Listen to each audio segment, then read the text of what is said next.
If you plan on ice fishing, spearing, or participating in any other lake activity in the next couple of months, there are some guidelines to follow to make sure the ice is safe. For people just on foot, single person, a minimum of 4 inches is recommended. 6 to 8 when you start to have a larger group of people walking on the ice, and also for when you get into the snowmobiles and ATVs.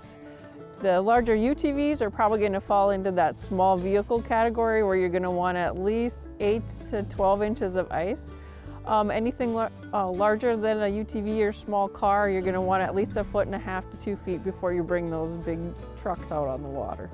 There are a couple simple ways to check ice thickness when venturing out for the first time.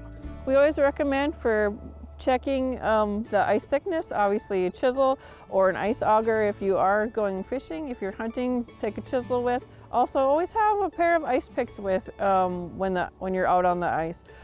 We also recommend wearing a life jacket, especially this early season where you just don't know how thick the ice truly is.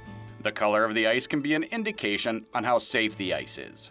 Ice that is cloudy or gray in color is considered the least safe ice, and we recommend people stay off of that type of ice. What's considered the safest ice is the clear blue ice. Remember, ice is never 100% safe, yet if you do accidentally fall through the ice, remember these tips. That's where it's important to have those ice picks around your neck. You're going to want to make sure you pick into the ice, and then you're going to need to pull with your arms. Once you get yourself up on top of that ice, you want to roll away from the hole.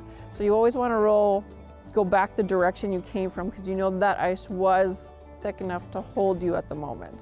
Warden Lundstrom says to also watch for springs, where the water in some areas doesn't freeze completely.